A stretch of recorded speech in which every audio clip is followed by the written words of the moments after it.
Ryan Moore had some words for the Butcher family, specifically Jarrett Butcher, after he was involved in a wreck with Butcher during the second of two pass races at Hickory Motor Speedway. Moore actually won the first race, the St. Patrick's Day 150. However, in the second race, the Easter Bunny 150, he was involved in this wreck with Jarrett Butcher. And after the race, he had some words that he was going to make the Butcher family pay sometime in the future. Before we get into this, I'd like to ask you, please hit that subscribe button, hit that bell for notifications so you don't miss any of our future videos here at John Trent Racing. Let's look at the replay here. This is over at Racing America.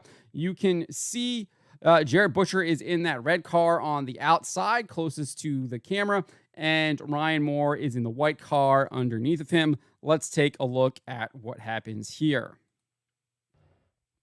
Taking a look at it looks like Moore drifts up the track there, gets Butcher loose, and then Butcher comes down onto Moore, and then the big wreck ensues. That's what I see.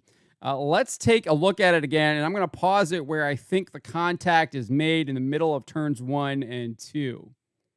So they kind of touch right there going into the corner. Butcher gives him a lot of room, and then kind of right there, you can see Butcher gets a little squiggly, and I think that's because Moore makes contact with that left rear quarter panel, and then he's still kind of loose coming off the corner, and then he comes down, and Moore's there, and they just wreck, and Joey Dorian really has nowhere to go.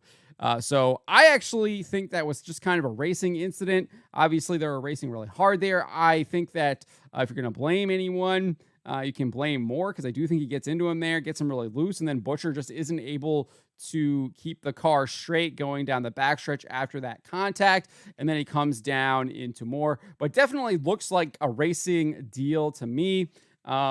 So you can obviously blame Butcher too for not being able to save it or bring and keep that car straight going down the backstretch. But it definitely looks like a racing deal to me. However, Ryan Moore did not think that was the case. He spoke to Short Track Report following the race at Hickory. This is what he had to say to them. Let's take a listen. Ryan, you experienced the highs and lows of racing today. You win the first race. The car's pretty junked after the heat race, the second heat race there. Tell us what happened. Yeah, the first race went really good. We just played it smart, and we were a fourth place car and just used our head, unlike some of the people around here, and won with it. And we got 2 practice sessions there. We got the car a lot better, and it was good in that heat race. But you race with those Butchers, and it's just that's what happens. They have zero respect. They don't care about anything, and they don't have to work on it. I built this one by myself in a week, and those little bitches aren't going to touch theirs, so they'll just send it somewhere to get it fixed, and Dad will stroke a check. So when I get back around him, he'll stroke an even bigger one. I can promise you that.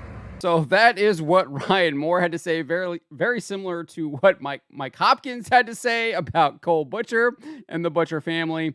Ryan Moore also saying that the Butchers are going to have to write a big check next time he sees them at the racetrack. However, I think that it was a racing deal. I don't think that Jarrett Butcher was really at fault there for that wreck. That's just kind of my take on it. I'm sure, obviously he thinks that Jarrett Butcher was at fault, but it did look like there was contact from Ryan Moore going into turns 1 and 2, and then obviously coming off of turn 2, and then at that left rear quarter panel there. And then I think Butcher just wasn't able to really collect the car after that contact at coming out of turn 2, and he was just really loose. I mean, you could see the car kind of going back and forth, and then he obviously came down the track there towards the end of the backstretch, and Moore was there, and they went right up into the outside wall in turn 3, and Joey Dorian really had nowhere to go. But again, I think that was more of a racing deal than anything else. I think his anger is not as justified as what I thought Mike Hopkins was. But again, and I think it's just a racing deal. But let me know what you guys make of this. Let me know in the comments below.